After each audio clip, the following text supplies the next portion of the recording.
श्रीकृष्ण अर्पणमस्तु। कृष्ण र गोपिनीहरूको रासलीला सेयर गर्दैछु आज म तपाईलाई। तपाईले गर्नुभएको प्रश्नका आधारमा, तपाईले चाहनु भएको इच्छाका आधारमा मैले आज यो भिडियो निर्माण गर्दैछु। द्वापर युगको प्रसङ्ग हो यो। भगवान श्रीकृष्ण 8 वर्षको भइसकेका थिए। 1 वर्ष पहिले 7 वर्षको उमेरमा यमुना तटमा गोप सुकुमारीहरूको चिरहरण गर्ने समयमा प्रभुले आगामी वर्षको शरद ऋतुमा मधु मिलनको वचन दिएका थिए। अहिलेको ठिक 1 वर्षपछि शरद ऋतुमा फेरि भेट हुनेछ, अहिले नआत्यो भनेर अघिल्लो वर्ष वचन दिएका थिए। र अहिले त्यो घटना घटेको पुरै 1 वर्ष व्यतीत भइसकेको थियो। शरद ऋतु आइसकेको थियो।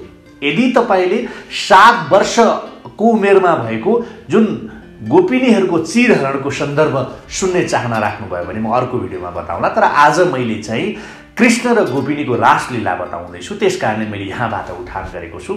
र त्यो घटना घटेको पुरै 1 वर्ष व्यतीत भइसकेको थियो। शरद ऋतु आइसकेको थियो। शरद ऋतुको पूर्णिमाको रातमा चारैतर्फ शीतल मधुर चन्द्रमा छाएको थियो। मानव प्रकृतिले पुरै वातावरणमा सोम रस छरिदिए चाहिँ प्रतीत भइरहेछ। त्यस्तो आह्लादित, त्यस्तो आनन्दित देखिरहेको छ। शरद पूर्णिमाको यस्तो मनोहरी वातावरणमा भगवान श्रीकृष्ण विभिन्न मौसमी फूलहरू र विशेष रूपले मल्लिका फूलहरूबाट सुसज्जित भएर हातमा बाँसुरी लिएर गोप बालिकाहरू अर्थात् गोपिनीहरूसँग रासलीला रच्नका लागि तत्पर भए। श्रीकृष्णले बाँसुरीलाई आफ्ना अधरहरूमा राखे र बिस्तारै बिस्तारै त्यसमा स्वर लहरहरू घोल्न थाले। त्यसबेला गोप बालिकाहरू अर्थात् गोपिनीहरू आफ्ना आफ्ना विभिन्न कार्यहरूमा जुटेका थिए। कोही दुध दोहिरहेका थिए, कोही दुध दोहेर त्यसलाई उमाल्नका लागि आगोको आँचमा चुलोमा राखिरहेका थिए। यसरी सबै गोपिनीहरू कुनै न कुनै कार्यमा लागिरहेका थिए। कुनै न कुनै कार्यमा उनीहरू व्यस्त थिए। गोपिनीहरूले श्रीकृष्णको बाँसुरीको स्वर लहरी सुनेपछि उनीहरूको हृदयमा उथुल पुथुल हुन थाल्यो। जब कृष्णको बाँसुरी गुन्जियो तब उनीहरूको हृदयमा उथुल पुथुल हुन थाल्यो। उनीहरू आफ्ना कामकाज यत्तिकै छोडेर बाँसुरीको स्वर लहरामा हराउन थाले। र जताबाट यो कर्णप्रिय स्वर लहर आइरहेको थियो त्यतैतर्फ उनीहरू दौडिन थाले, हस्याङ फस्याङ गरेर दौडिन थाले। गोपिनीहरूले जुन गाईलाई दुहिरहेका थिए तिनीहरूको थुनबाट दुध टप्किन थालेको थियो। तर जुन दुध उनीहरूले आगोको आँचमा राखेका थिए त्यो उम्लेर हाँडीबाट बाहिर आउन थालेको छ भन्ने होस पनि उनीहरूलाई थिएन, गोपिनीहरूलाई थिएन। यसरी गोपिनीहरूका सबै कार्यहरू अस्त व्यस्त भए जब श्रीकृष्णको बाँसुरी गुन्जायस भयो। तर उनीहरूलाई न कसैको प्रभाव थियो, न दुध उम्लेर पोखिने कुराको प्रभाव थियो, न दुध दुँदा दुँदै गाईको थुनमा टप्किएको दुधको प्रभाव थियो, न उनीहरूलाई कसैको मतलब थियो। केवल बाँसुरीमा लट्ठिएका थिए गोपिनीहरू। बाँसुरीको आवाजले एकैपटक उनीहरूको होस हवास उडेको थियो। यहाँसम्म कि गोपिनीहरूले श्रीकृष्णको बाँसुरीको स्वरको अलावा केही पनि सुनिरहेका थिएनन्। उनीहरू पूर्ण रूपले मदमस्त भइसकेका थिए, आफ्नो होस गुमाइसकेका थिए। श्रीकृष्णलाई भेट्ने तीव्र उत्कण्ठामा केही गोपिनीहरूले जब चाँडो चाँडो आफूलाई सिँगार्नको लागि अङ्गरागको प्रयोग गर्न चाहे तब हटबडाहटमा उनीहरूले त्यसलाई आफ्नो अनुहारमा लगाउनुको बदला सबै भुइँमा झारिदिए। भुइँमा झर्यो कि उनीहरू आत्तिए, त्यो कारणले झर्यो। वस्त्र लगाउने बेलामा उनलाई कुन वस्त्र तल लगाउने, कुन वस्त्र माथि लगाउने भन्ने होस पनि भएन। उनीहरूले तलको वस्त्र माथि, माथिको वस्त्र तल, छिटो गर्दा कति लुगा त उनीहरूले उल्टो समेत लाए। यस्तो मदहोसपूर्ण थियो यी गोपिनीहरूको कृष्ण मिलनको चाहना। कृष्णलाई भेट्ने चाहना यस्तो मदहोसपूर्ण थियो। वास्तवमा भगवानलाई भेट्नको लागि जब कुनै भक्त पागल हुन्छ तब उसलाई सांसारिक रीतिरिवाज, नाता गोता केही दिमागमा आउँदैन। यी गोपिनीहरूमा केही सुकुमारी थिए, केही विवाहित पनि थिए, जुन तपाईँलाई थाहा नभएको हुनसक्छ। कति विवाहित थिए, कति सुकुमारी कन्याहरू पनि थिए। सुकुमारीहरूलाई उनका पिता र दाईहरूले यसरी स्वच्छन्दताका साथ रात्रिको समयमा वंशी बटतर्फ गएको देखेपछि, जान लागेको थाहा पाएपछि उनीहरूलाई रोक्न चाहे, तर उनीहरू रोकिएनन्। यसरी नै विवाहिता गोपिनीहरूलाई उनीहरूका श्रीमानहरूले, उनीहरूका पतिहरूले कोठामा बन्द गरेर ताल्चा लगाइदिएपछि उनीहरू निरीह आँसु बगाउँदै आफ्ना प्रभुको ध्यानमा लीन भए भने कोही भने केही न केही उपाय गरेर झ्यालबाट फुत्किएर अथवा कुनै न कुनै तौर तरिकाले त्यहाँबाट निस्किएर भागे पनि। कतातर्फ? वंशी बटतर्फ, श्रीकृष्णको मिलनको आशामा। श्रीकृष्ण प्रति उनीहरूको आकर्षण अति नै थियो कि उनीहरू स्वयंलाई श्रीकृष्णको उपपत्नीको रूपमा प्रस्तुत गर्थे, किनकि त्यस कालमा बाल्यकालमै विवाह हुन्थ्यो। त्यसैले ती विवाहिता तरुणीहरू पनि कृष्ण भक्तिको रस उनलाई आफ्नो पति मानेर प्राप्त गर्न चाहन्थे। वंशी बटमा बाँसुरी बजाइरहेका भगवान श्रीकृष्णको चारैतर्फ वृन्दावनका गोपिनीहरू एकत्र भएपछि प्रभुले उनीहरूको प्रेमको परीक्षा लिनको लागि भने।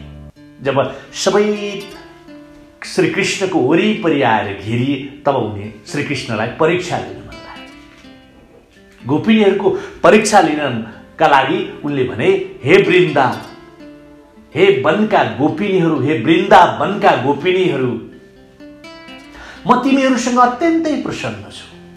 तिमीहरू आफ्ना सम्पूर्ण कार्यहरू छोडेर मेरो प्रेमका कारणले यो रात्रिकालमा यहाँ आएका छौ।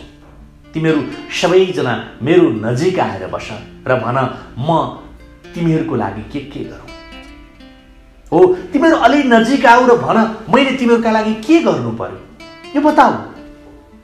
प्रभुको कुरा सुनेर, श्रीकृष्णको कुरा सुनेर गोपिनीहरू मुस्कुराए। उनीहरूले प्रभु केवल परिहास गरिरहेका छन्, प्रभुले केवल मजाक गरिरहेका छन् भन्ने सोचे। त्यसैले उनको कुराको अथवा उनको कुरा सुनेर उनीहरू हाँस्न थाले। उनीहरू हाँसेको देखेर फेरि कृष्णले भने, हे प्रिय गोपिनीहरू, यो रात्रिको समय हो। यस वनमा अनेक भयानक जनावरहरू निवास गर्दछन् जो रात्रिको शिकारको खोजीमा घुमिरहन्छन्। कतै ती जंगली जनावरहरू यहाँ आएर तिमीहरूलाई आफ्नो शिकार बनाउन पनि सक्छन्, नबनाउलान् भन्न सकिन्न। त्यसैले म भन्दैछु, तिमीहरू आफ्नो आफ्नो घर फर्केर जाऊ। यहाँ यो नजिकको आसपासमा धेरै ठुला ठुला जंगली जनावरहरू छन्, जाऊ, फर्केर जाऊ। फेरि पनि गोपिनीहरू हाँसिरहे। कृष्णले फेरि भने, हे गोपिनीहरू, तिमीहरूले आफ्नो संरक्षकहरूको अनुमति बिना घर छाडेर आएका छौ। तिमीहरूका माता पिता, दाई भाइ र पति तिमीहरूलाई खोजिरहेका छन् होला। उनीहरू अत्यन्तै चिन्तित छन् होला। त्यसैले तिमीहरू यहाँ नबस, चाँडै तिमीहरू आफ्ना आफ्ना घर फर्केर जाऊ। किन आफ्ना संरक्षकहरूलाई, किन आफ्नो परिवारलाई चिन्तामा पार्छौ, जाऊ। भगवान श्रीकृष्णले फेरि यो कुरा भने। गोपिनीहरूमाथि कृष्णका यी कुराहरूको कुनै प्रभाव नै भएन। एउटा कुरा भने त्यो कुराको प्रभाव भएन, अर्को कुरा भने अर्को कुराको पनि प्रभाव भएन। कुनै कुराको प्रभाव नै परिरहेको थिएन गोपिनीहरूलाई। उनीहरू कृष्णको कुरालाई उनीहरूको परिहास नै सम्झिरहेका थिए, मजाक नै सम्झिरहेका थिए, ख्याल ठट्टा सम्झिरहेका थिए। तर वास्तविकता त के थियो भने कृष्णका कुराहरूमा गहिरो मर्म लुकेको थियो। प्रसङ्गवश उनी जे भन्दछन् त्यसमा जीवनको गहनतम सार समाहित हुनु नै उनको अद्भुत नीति थियो। कृष्ण नीति, श्रीकृष्ण नीति। त्यसबेला वंशी बटमा चन्द्रमाको चम्किलो चाँदनीमा सम्पूर्ण वातावरण आफ्नो दिव्य छटाको साथ आलोकित भइरहेको थियो। मेरो समाधानीभित्र मन्द सुगन्ध समीरको झोकाले मनलाई आह्लादित गरिरहेको थियो। बस वातावरणलाई निहार्दै भगवान श्रीकृष्णले एकपटक फेरि पनि गोपिनीहरूलाई सम्झाउँदै भन्न थाले। फेरि पनि एकपटक सम्झाउँदै भने, तिमीहरू सबैजना यो पूर्णिमाको चाँदनी रातमा वंशी बटको जगमगाइरहेको यो सौन्दर्य हेर्नका लागि यहाँ आएका हो भन्ने मलाई लाग्छ। अब तिमीहरू अब यसलाई देखेर पूर्ण सन्तुष्ट भइसक्यो होला। अब तिमीहरू अविलम्ब आफ्नो आफ्नो घर फर्केर जाऊ। अब छिटो घर जाऊ, रात चिप्पिँदैछ। तिमीहरूका घर परिवारका सदस्यहरू तिमीहरूका लागि अत्यन्तै चिन्तित छन् होला र तिमीहरूको घर सम्पूर्ण घरका कार्यहरू अधुरै छन् होला। जाऊ तिमीहरूको हृदयमा मेरो लागि अत्यन्तै प्रेम र समर्पणको भावना छ भन्ने कुरा मलाई पनि थाहा छ। म तिमीहरूको यस भावनाको कदर गर्छु, तर अहिले तिमीहरूलाई आफ्नो घर फर्केर जाने परामर्श दिन्छु म। जाऊ, तिमीहरूलाई घर जाने सल्लाह दिन्छु म। भगवानले पटक पटक गोपिनीहरूलाई घर फर्केर जाने कुरा भनेपछि उनीहरू खिन्न भए। सुरुमा त उनीहरूले मजाकका रूपमा लिइरहेका थिए, ख्याल ठट्टाका रूपमा लिइरहेका थिए, तर बार बार तिमीहरू फर्केर घर जाऊ भन्न थालेपछि गोपिनीहरूलाई खिन्नता लाग्न थाल्यो। उनीहरूको मुखमण्डल मलिन हुन थाल्यो, उनीहरूको अनुहारमा मलिनता छाउन थाल्यो। मेरो समाधानभित्र गोपिनीहरूको उनीहरूका आँखाबाट दुःखका आँसु झर्न थाले। दुःखका आँसुहरू टप्किन थाले। यी कुराहरू सुनेर गोपिनीका उनीहरूको कण्ठ अवरुद्ध भयो, गला अवरुद्ध भयो र मुखबाट कुनै आवाज निस्किएन। अन्ततः निकै प्रयासपछि उनीहरू केही भन्न सफल भए, अर्थात् गोपिनीहरू सफल भए बोल्न, केही भन्न। उनीहरू मध्येकी एक गोपिनीले भने, हे कन्हैया, हे कृष्ण कन्हैया, तपाईँ धेरै निष्ठुरी हुनुहुन्छ र हाम्रो हृदय निकै कोमल छ। तपाईँले यति धेरै निर्दयताबाट हाम्रो कोमल हृदय तोड्नु हुँदैन थियो। तपाईँ निसन्देह भगवान हुनुहुन्छ, यसमा कुनै सन्देह छैन। हजुर भगवान हुनुहुन्छ, तपाईँ जे चाहनुहुन्छ त्यो गर्न सक्नुहुन्छ, तर यति धेरै निष्ठुरता तपाईँलाई शोभा दिँदैन प्रभु। हामीहरू आफ्नो सर्वस्व त्यागेर तपाईँको शरणमा आएका छौँ प्रभु। हामीहरू तपाईँका भक्त हौँ। अब तपाईँ हामीलाई आफ्नो शरण दिनुहोस् अथवा त्यागिदिनुहोस्, यो तपाईँमाथि निर्भर छ प्रभु। तपाईँ हाम्रो स्वामी हो, तपाईँ हाम्रो मित्र हो, तपाईँ हाम्रो सर्वस्व हो प्रभु। समस्त सांसारिक तृष्णा त्यागेर हामी केवल तपाईँलाई प्राप्त गर्न चाहन्छौँ, केवल मात्र तपाईँलाई प्राप्त गर्न चाहन्छौँ। हामी तपाईँको आलिङ्गन, तपाईँको चुम्बन र तपाईँको फरक भोग चाहन्छौँ हामी प्रभु। तपाईँ दिव्य ज्ञान र गुणहरूबाट युक्त हुनुहुन्छ। तपाईँलाई प्राप्त गरिसके पश्चात हामीलाई संसारमा कुनै पनि प्रकारको इच्छा रहने छैन। मात्र हामी तपाईँको आलिङ्गन चाहन्छौँ, मात्र हामी तपाईँको प्रेम र तपाईँको चुम्बन चाहन्छौँ, तपाईँको फरक भोग चाहन्छौँ। तपाईँ दिव्य ज्ञान र गुणहरूबाट युक्त हुनुहुन्छ। मात्र तपाईँलाई प्राप्त गरिसकेपछि हामीलाई संसारमा कुनै पनि प्रकारको इच्छा रहने छैन। गोपिनीहरूले यसरी बोले। यस प्रकारको गोपिनीहरूको कुरा सुनेर प्रभु मन्द मन्द मुस्कुराए। भगवान श्री कृष्ण उनको हृदयमा पनि गोपिनीहरूप्रति स्नेहको भावना फलीभूत हुन थाल्यो। गोपिनीहरूबाट घुरिएर उनले अथवा गोपिनीहरूबाट घेरिएर श्रीकृष्णले उनीहरूसँग हाँस परिहास गर्न आरम्भ गरे। अब गोपिनीहरू प्रभुको स्पर्श, चुम्बन र आलिङ्गनबाट निहाल भए। यमुनाको त्यो तट जुन बंशी बटको नजिक थियो,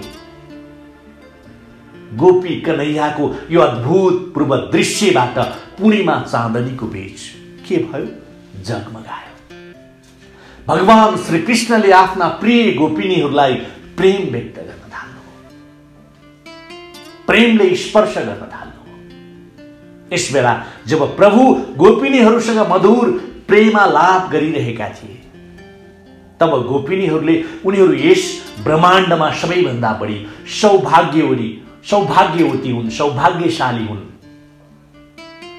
त्यसैले त उनीहरूलाई कन्हैयासँग प्रेमालापको अवसर प्राप्त भयो भन्ने सोचे उनीहरूले। के सोचे?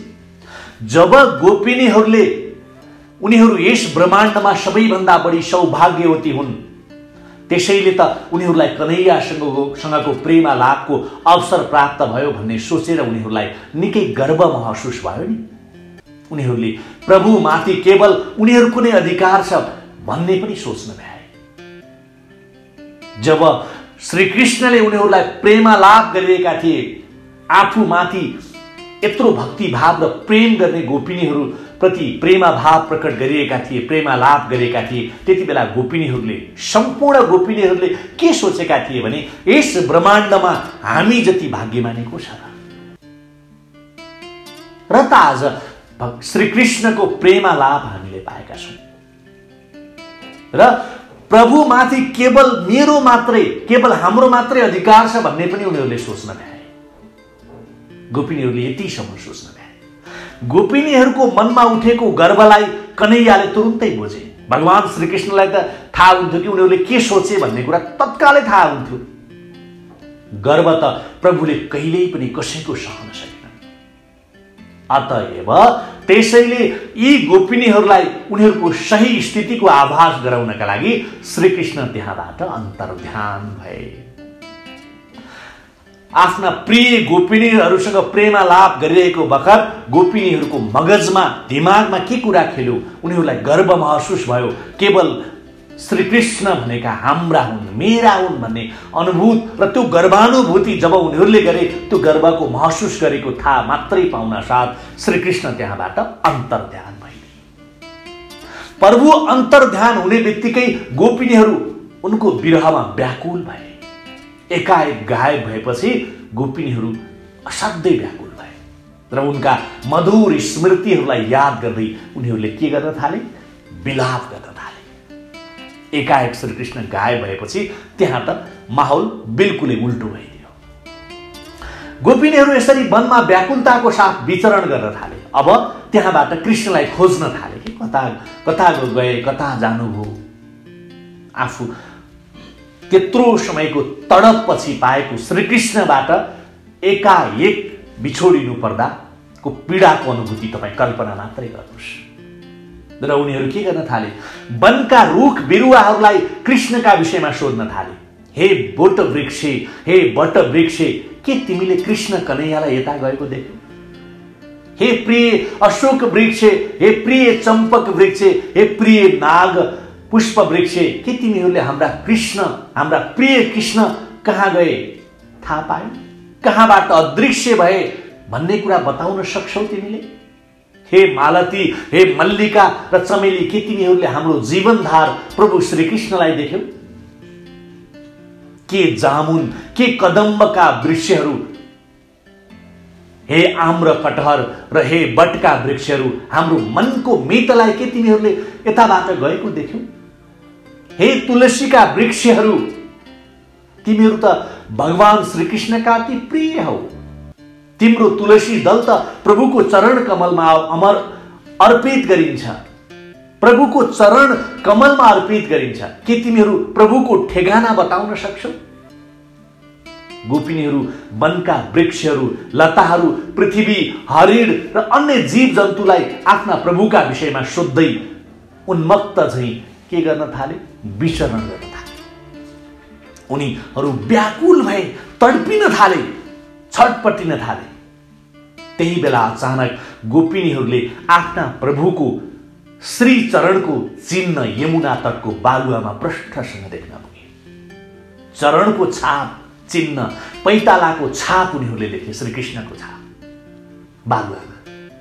खोज्दै सोध्दै वरपरका वनहरूका रुख बिरुवा, पात पतिङ्गर, त्यहाँका जनावर सबलाई सोध्दै खोज्दै हिँड्दै जाँदा एकाएक श्रीकृष्णको पाइतालाको छाप देखे उनीहरूले। ती चरण चिन्हहरूमा ध्वजा, कमल, पुष्प, त्रिशूल तथा वज्र स्पष्ट देखिन्थ्यो। सबै गोपिनीहरू ती चरण चिन्हहरूको अनुसरण गर्दै अगाडि बढे। अब त्यो पाइला जता जता अगाडि बढेको छ त्यतैतिर गोपिनीहरू अगाडि बढे। उनीहरूले प्रभुका चरण चिन्हहरूसँगै एक गोपिनीको पनि चरण चिन्ह देखे। अब कृष्णसँगै अर्को एकजना कोही गोपिनी पनि गएको छ भन्ने उनीहरूले थाहा पाए। यो देखेर एक गोपिनीले कराउँदै भने, अरे यी त प्रभुका चरण चिन्हसँगै राधा रानीको चरण चिन्ह हो। यो श्रीकृष्णसँगै भएको अर्को चरण भनेको राधा रानीको चरण हो। यसको अर्थ राधा रानी प्रभुसँग गएकी छिन् र उनी नै हामी भन्दा सबैभन्दा भाग्यमानी हो। एकजनाले भने चिच्याउँदै, उनी नै हामी सबैभन्दा भाग्यमानी हुन् राधा रानी। वास्तवमा यो सत्य पनि थियो। प्रभु सबै गोपिनीको मध्येबाट राधा रानीलाई लिएर कतै गएका थिए। त्यहाँबाट अन्तर्ध्यान हुने बेलामा राधालाई टिपेर गएका थिए, लिएर गएका थिए। अब राधालाई उनी नै एकमात्र यस्ती गोपिनी हुन् जससँग प्रेमको अत्यन्तै ठुलो अथवा अत्यन्तै प्रेम छ भन्ने गोपिनीहरूले पनि बुझे। र उनको अतिरिक्त राधाको अतिरिक्त प्रभुले अरूलाई यति धेरै प्रेम गर्दैनन् भन्ने महसुस गोपिनीहरूलाई हुन थाल्यो। राधा रानी पनि उति नै समस्त संसारमा सर्वाधिक सुन्दरी हुन्, त्यसैले त प्रभु उनलाई यति धेरै प्रेम गर्छन् भन्ने सोच्थे। कसले? राधा रानी। जब राधा रानीले पनि यत्रो बीचबाट मलाई लिएर आएका छन्, म पनि संसारको सबैभन्दा सुन्दरी छु, सबैभन्दा राम्री छु र सबैभन्दा म भाग्यमानी छु भन्ने सोचिन् राधा रानीले पनि। कृष्णले यो गर्व, यो घमण्ड गरेको देखेर अथवा श्रीकृष्णले राधामा यो घमण्ड र यो गर्व आएको तुरुन्तै थाहा पाए। राधा रानीको अन्तर्मनमा उठेको यो गर्वको भावलाई तुरुन्तै श्रीकृष्णले बुझे र मन्द मुस्कुराउन थाले। राधा रानी आफ्नै गर्वमा फुलेर मग्न थिए। प्रभुसँग हिँड्दा हिँड्दै उनले भने, हे गोविन्द, तपाईसँग यति लामो यात्रा गर्दा गर्दै मेरो खुट्टामा असाध्यै पीडा हुन थाल्यो। तपाईँ यहाँ अलिकति बुझ्नु भएन भने म तपाईँलाई फेरि बताउँछु। गोपिनीहरूले जब कृष्णको पदचापसँगै राधा रानीको पनि पदचाप भेटेपछि अब राधा रानीलाई लिएर कृष्णसँगै गए भन्ने उनीहरूले अड्कल काटे र अब त्यो पदचापलाई पछ्याउन थाले गोपिनीहरू। यता राधा रानीलाई लिएर आएका श्रीकृष्ण अथवा कृष्णसँगै आएकी राधा पनि त्यत्तिकै खुसी थिइन्, किनकि श्रीकृष्णले मलाई लिएर आएका छन् भनेर। उनीमा पनि गर्व थियो, संसारको सबैभन्दा सुन्दरी म छु र त कृष्णले मलाई लिएर आए भन्ने कुरा जब उनले आफ्नो मनमा सोचिन्, त्यति बेला श्रीकृष्णले त्यो कुरा तत्कालै थाहा पाए र उनी मनमा नै हाँसे पनि। र त्यो अवस्थामा राधा रानी आफ्नो गर्वमा फुलेर मग्न थिइन् र प्रभुसँग हिँड्दै थिइन्। हिँड्दै गर्दा उनले भनिन्, हे गोविन्द, तपाईसँग यति लामो यात्रा गर्दा गर्दै मेरो खुट्टामा असह्य पीडा हुन थाल्यो। यदि तपाईँले आज्ञा दिनुहुन्छ भने म केही समय विश्राम गर्छु नि त भनेर राधा रानीले श्रीकृष्णलाई भने। प्रभुले परिहास गर्दै मजाक गर्दै भने, यदि विश्राम गर्दा हामी यहाँ बस्यौँ भने हाम्रो पछाडि पछाडि आइरहेका गोपिनीहरू चाँडै हामीलाई भेट्न सफल हुनेछन्, हामीसम्म आइपुग्नेछन्। त्यसपछि के हुन्छ भन्ने कुरा तिमी अनुमान लगाउन सक्छौ। उनीहरू मलाई तिमीबाट खोज्नेछन्। उनीहरूले मलाई तिमीबाट के गर्नेछन्? खोज्नेछन्। कृष्णको कुरा सुनेर राधा बडो चिन्तित भए। उनको अनुहारमा डर र भयको रेखा देखियो। राधिका अर्थात् राधा। भगवान श्रीकृष्णले हाँस्दै भने, राधिका न डराऊ, म तिमीसँग छु नि। यति भनेर प्रभुले राधा रानीलाई निकै प्रेमपूर्वक आलिङ्गन गरेर अङ्गालोमा ल्याए। प्रभुको अङ्गालोमा बाँधिएर सृष्टिको सर्वोत्तम आनन्द लुटिरहेकी राधा रानीको गर्व झन झन गहिरो भयो। किन? श्रीकृष्णको अङ्गालोमा छिन् त राधा रानी। राधाले यस सृष्टिमा म जति प्रिय प्रभुको अरू कोही छैन भन्ने सोचिन्। त्यति बेला जब उनी कृष्णको अङ्गालोमा थिइन्, त्यति बेला उनले यही कुरा सोचिन् कि अब म भन्दा प्रिय यो संसारमा, यो चराचर जगतमा कोही पनि छैन भन्ने सोचिन्। र यो सोच्ने बित्तिकै यो कुरा त श्रीकृष्णलाई थाहा भइहाल्यो। उनी तुरुन्तै भगवान श्रीकृष्णको नीतिको शिकार भइन्। भनेको प्रभुले उनलाई पनि आफ्नो लीला देखाए। मतलब यो निर्जन स्थानमा एक्लै राधालाई छोडेर एकाएक फेरि श्रीकृष्ण अन्तर्ध्यान भए। जसरी गोपिनीहरूको बीचबाट राधालाई लिएर, राधा रानीलाई लिएर श्रीकृष्ण अन्तर्ध्यान भएका थिए, त्यसै गरी अब राधा रानीलाई छोडेर अन्तर्ध्यान भए प्रभु। प्रभु अन्तर्ध्यान हुने बित्तिकै राधालाई आफ्नो गर्वको विषय आभास भयो कि मैले यस्तो सोचेको थिएँ भन्ने। तुरुन्त राधा रानीलाई, तुरुन्त राधालाई, तुरुन्त राधिकालाई त्यो आभास भयो र यही गर्व मनमा आउनाको कारणले प्रभुले मलाई त्यागेर गए भन्ने कुरा पनि राधाले तत्कालै बुझे। राधा त्यस निर्जन स्थानमा बसेर नै प्रभुको स्मरण गर्दै विलाप गर्न थाले। उनी श्रीकृष्णको स्मरण गर्दै त्यहाँ बसेर विलाप गर्न थाले। अब फेरि उता राधाको चरण चिजहरूको अनुसरण गर्दै, श्रीकृष्ण र राधाको चरण चिन्हको अनुसरण गर्दै पछि पछि आइरहेका गोपिनीहरूले राधालाई भेटे। राधा रानीसँग घटेको घटना थाहा पाएपछि उनीहरूले यस कारणले नै भगवान श्रीकृष्ण उनीहरूबाट विमुख भएका हुन् भन्ने कुरा बुझे। मतलब राधालाई भेटिसकेपछि र राधाले सबै कुरा भनिसकेपछि बल्ल थाहा भयो कि श्रीकृष्ण गोपिनीहरूको बीचबाट किन अन्तर्ध्यान भएका थिए भन्ने कुरा। किनकि ती गोपिनीहरूलाई पनि राधा रानीलाई जस्तै गर्व भएको थियो कि कृष्ण मेरै मात्र हुन् भन्ने। अब गोपिनीहरूलाई निश्चय नै उनीहरूबाट भएका भूलहरू अथवा हामीबाट भूल भएको छ भनेर त्यो अपराधको बोध महसुस भयो र आफ्नो अपराधको निराकरणको लागि भगवान श्रीकृष्णको स्तुति गर्न थाले र क्षमा याचना गर्न थाले। तर कृपा सिन्धु प्रभु त सबैमाथि कृपा गर्छ र आफ्नो शरणगत भक्तहरूका अपराधहरूलाई चित्तमा धारण चाहिँ कहिले गर्ने हुँदैन। कसको? भगवान श्रीकृष्णको। मैले आज यो रासलीला तपाईँलाई सेयर गरिएको छु है। बाँकी छ, अझ निकै रोचक प्रसङ्ग बाँकी छ। गोपिनीहरू प्रभुको अभ्यर्थना गर्दै भन्न लागे, हे मधुसूदन, तपाईँ शरणागतहरूलाई शरण दिनुहुन्छ, हामी तपाईँको शरणमा आएका छौँ। हामीलाई पनि आफ्नो शरण प्रदान गर्नुहोस्।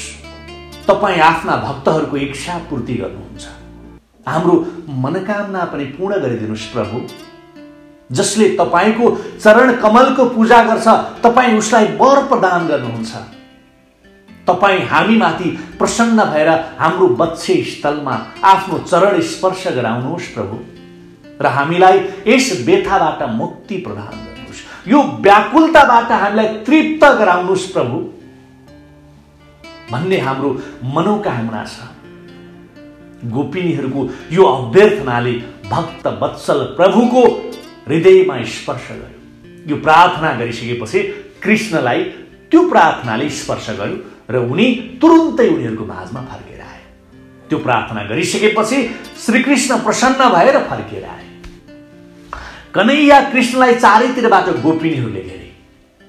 गोपिनीहरूबाट घेरिएका गोपाल अति सुन्दर देखिएका थिए। त्यसप्रकार श्रीकृष्ण ब्रह्मा संहितामा गोपिनीहरू वास्तवमा लक्ष्मी हुन्, जससँग कृष्ण हातमा हात मिलाएर घुमिरहन्थे भनेर भनिएको छ। त्यही कारणले यो ब्रह्म संहितामा व्याख्या गरेको छ। श्रीकृष्णका यी हजारौं गोपिनीहरू उनका हजारौं लक्ष्मीहरू हुन् भनेर भनिएको छ ब्रह्मा संहितामा। स्कन्द पुराणमा फेरि के भनेको छ भने भगवान श्रीकृष्णका कैयौं हजार गोपिनीहरू छन्, तर तिनीहरूमध्ये 16,000 गोपिनीहरू अत्यन्तै प्रमुख छन्। गोपिनीहरू हजारौं छन् भनेर भनिएको छ स्कन्द पुराणमा, तर ती मध्ये 16,000 गोपिनीहरू बहुत प्रमुख छन् र यी 16,000 मध्ये 108 गोपिनीहरूलाई विशेष स्थान प्राप्त छ भनेर भनिएको छ स्कन्द पुराणमा। र 108 गोपिनीहरू मध्ये पनि 8 उनलाई अत्यन्तै प्रिय छन्। 8 उनलाई अत्यन्त छन् र यी 8 गोपिनीहरू मध्ये पनि राधा रानी र चन्द्रावतीलाई विशेष स्थान प्राप्त छ भनेको छ फेरि स्कन्द पुराणमा। र अझ पनि के भनेको छ भने यी दुई राधा रानी र चन्द्रावती मध्ये पनि राधा रानीको स्थान सर्वोच्च छ भनेर व्याख्या गरेको छ है।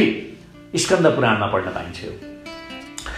कृष्ण प्रिय यी गोपिनीहरूको बारेमा शास्त्रहरूमा यी सबै वेदान्तीहरू थिए। भनेको गोपिनी कृष्ण प्रिय गोपिनीहरूको बारेमा शास्त्रमा यी सबै वेदान्ती थिए। त्रेतायुगमा जब भगवान रामचन्द्रको अवतार भएको थियो नि, अब यो किन भयो भन्ने कुरा म तपाईँलाई यहाँनिर बताउँछु। किन यति गोपिनीहरू प्रिय भए र कृष्ण गोपिनीसँग यति धेरै प्रेम गर्नुको कारण के थियो, किन गोपिनीसँग कृष्ण यसरी प्रसन्न थिए भन्ने प्रसङ्ग म यहाँ बताउँछु तपाईँलाई। त्यसपछि कथा प्रसङ्गलाई अगाडि बढाउँला।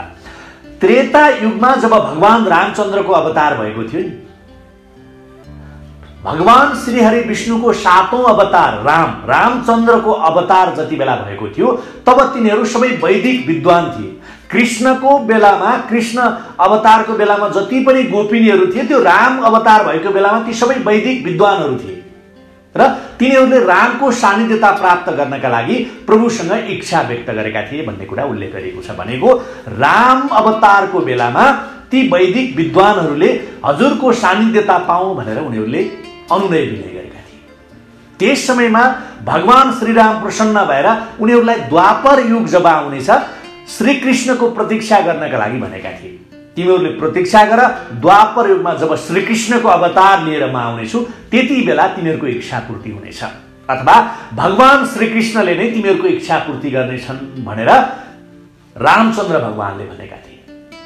द्वापर युगमा भगवान श्रीकृष्ण अवतारको समयमा यी वेदान्ती विद्वानहरूले नै वृन्दावनमा गोपिनीहरूको रूपमा जन्म लिएका थिए। हेर्नु, 7औं अवतारमा रामचन्द्रले दिएको वरदान अब कृष्ण अवतारमा आएर जब कृष्ण आए त्यसपछि उनीहरू त्यहाँ वृन्दावनमा गोपिनीहरूको रूपमा जन्म लिएका थिए र भगवान श्रीरामको वर अनुसार प्रभु श्रीकृष्णको सान्निध्यता र प्रेम प्राप्त गरेका थिए गोपिनीहरूले भनेको।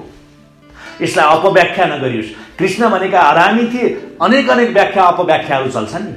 हो, रामले दिएको बाचा, राम अवतार हुँदा गरेको बाचा पूरा गर्नका लागि श्रीकृष्णले त्यहाँनिर आएर त्यो गरेका थिए।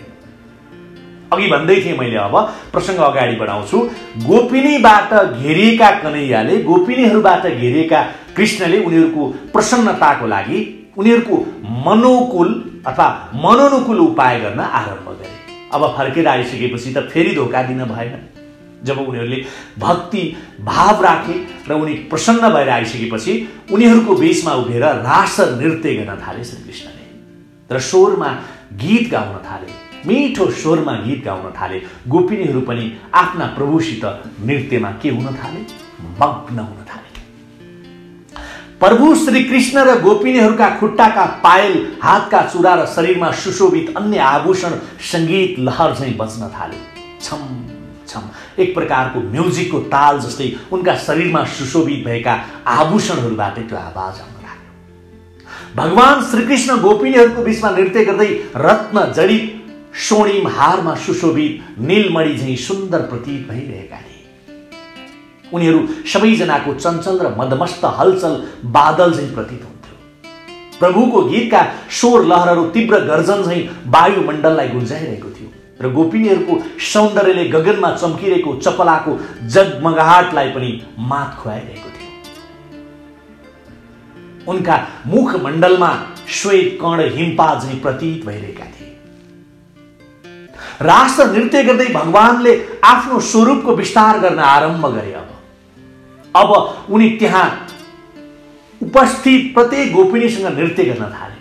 एउटा गोपिनीसँग होइन, प्रत्येक गोपिनीहरूसँग नृत्य गर्न थाले श्रीकृष्णले। सबै गोपिनीहरू आफ्नो मनमा प्रभु केवल उनीहरूसँगै रास नृत्य गरिरहेका छन् भन्ने उनीहरूले आभास गरेका थिए। उनीहरूले सोचिरहेका थिए कि प्रभुले मसँग मात्रै नृत्य गरिरहनु भएको छ, मसँग प्रसन्न भएर नृत्य गरिरहनु भएको छ भन्ने उनीहरूले अनुभूत गरेका थिए, सोचिरहेका थिए।